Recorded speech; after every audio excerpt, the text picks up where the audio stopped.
Accordé à la délégation iranienne se situe dans le cadre des bonnes relations qui existent entre le Bénin et la République islamique d'Iran. La délégation iranienne et le chef de l'État ont eu des échanges fructueux et le point a été fait sur les entretiens que la délégation a eus avec les différents départements ministériels. La République du Bénin et la République islamique d'Iran entretiennent de très bons contacts. Notre audience avec Monsieur le Président de la République du Bénin se situe dans ce cadre. Le Bénin, tout en tenant compte de sa position géostratégique importante dans l'ouest de l'Afrique, et tout en tenant compte du fait que actuellement Monsieur le Président il assure la présidence de l'Union africaine aussi, et la République islamique d'Iran, notre pays aussi, occupe une place prépondérante dans la région sensible et importante du Moyen-Orient. Je peux vous dire que la deuxième raison de cette audience se situe dans ce cadre-là. Aujourd'hui, bien sûr, nous avons procédé à la signature d'un mémorandum d'entente dans le domaine de l'agriculture, de l'élevage et de la pêche. Et la signature de ce document jouera, sans la moindre hésitation, un rôle très important pour le développement des relations dans ce secteur d'activité. C'est à Cotonou que se tient la réunion annuelle du groupe Huawei Technologies. C'est le plus grand équipementier de la Chine et le deuxième plus grand équipementier du monde avec 130 filiales. Les responsables du groupe pour la région Afrique de l'Ouest ont été introduits au cabinet du chef de l'État par leur partenaire Thiebius Moncho. Selon le PDG de Huawei Technologies pour la région Afrique de l'Ouest, les études ont montré que les potentialités du Bénin permettent d'investir pour améliorer le système de communication du pays. Un directeur général sera d'ailleurs nommé pour le Bénin afin d'accélérer les projets qui seront retenus pour que le Bénin fasse partie des quartiers numériques de l'Afrique. Le Bénin est aussi en passe de faire un pas de géant en matière d'industrie agroalimentaire. Face aux importantes pertes post-récolte enregistrées par les producteurs, le président Boni Yahya a négocié l'implantation sur le territoire national de 6 usines avec le gouvernement indien.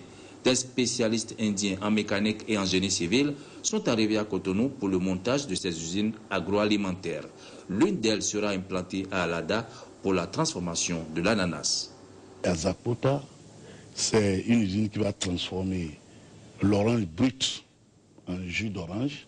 À Banté, c'est les pommes d'anacade qui seront transformées en alcool alimentaire. Et à Natitengu, c'est la mangue brute que nous allons transformer en jus de mangue, et à Parakou, c'est l'amande que nous allons traiter en amande comestible. L'objectif du gouvernement, c'est de créer la valeur ajoutée à nos filières agricoles. Nous voulons transformer tous nos produits sur place. Ça va donner de l'emploi à la jeunesse, ça va booster notre croissance économique, et c'est pourquoi je vais lancer cet appel aux élus locaux de bien vouloir accueillir, accepter nos hôtes. Ils vont faire le tour du Bénin. Il faudrait qu'on leur réserve un accueil chaleureux pour que le travail se passe dans de très bonnes conditions. Au préfet également, élus locaux, maires. Donc nous allons les accompagner pour qu'au bout de 2 semaines au plus, nous puissions aller rapidement à la réception de ces usines. Accordé à la délégation iranienne se situe dans le cadre des bonnes relations qui existent entre le Bénin et la République islamique d'Iran. La délégation iranienne et le chef de l'État ont eu des échanges fructueux et le point a été fait sur les entretiens que la délégation a eus avec les différents départements ministériels. La République du Bénin et la République islamique d'Iran entretiennent de très bons contacts. Notre audience avec Monsieur le Président de la République du Bénin se situe dans ce cadre. Le Bénin, tout en tenant compte de sa position géostratégique importante dans l'ouest de l'Afrique, et tout en tenant compte du fait que actuellement Monsieur le Président il assure la présidence de l'Union africaine aussi, et la République islamique d'Iran, notre pays aussi, occupe une place prépondérante dans la région sensible et importante du Moyen-Orient. Je peux vous dire que la deuxième raison de cette audience se situe dans ce cadre-là. Aujourd'hui, bien sûr, nous avons procédé à la signature d'un mémorandum d'entente dans le domaine de l'agriculture, de l'élevage et de la pêche. Et la signature de ce document jouera, sans la moindre hésitation, un rôle très important pour le développement des relations dans ce secteur d'activité. C'est à Cotonou que se tient la réunion annuelle du groupe Huawei Technologies. C'est le plus grand équipementier de la Chine et le deuxième plus grand équipementier du monde avec 130 filiales. Les responsables du groupe pour la région Afrique de l'Ouest ont été introduits au cabinet du chef de l'État par leur partenaire Tibios Mocho. Selon le PDG de Huawei Technologies pour la région Afrique de l'Ouest, les études ont montré que les potentialités du Bénin permettent d'investir pour améliorer le système de communication du pays. Un directeur général sera d'ailleurs nommé pour le Bénin afin d'accélérer les projets qui seront retenus pour que le Bénin fasse partie des quartiers numériques de l'Afrique. Le Bénin est aussi en passe de faire un pas de géant en matière d'industrie agroalimentaire. Face aux importantes pertes post-récolte enregistrées par les producteurs, le président Boni Yahya a négocié l'implantation sur le territoire national de 6 usines avec le gouvernement indien. Des spécialistes indiens en mécanique et en génie civil sont arrivés à Cotonou pour le montage de ces usines agroalimentaires. L'une d'elles sera implantée à Alada pour la transformation de l'ananas.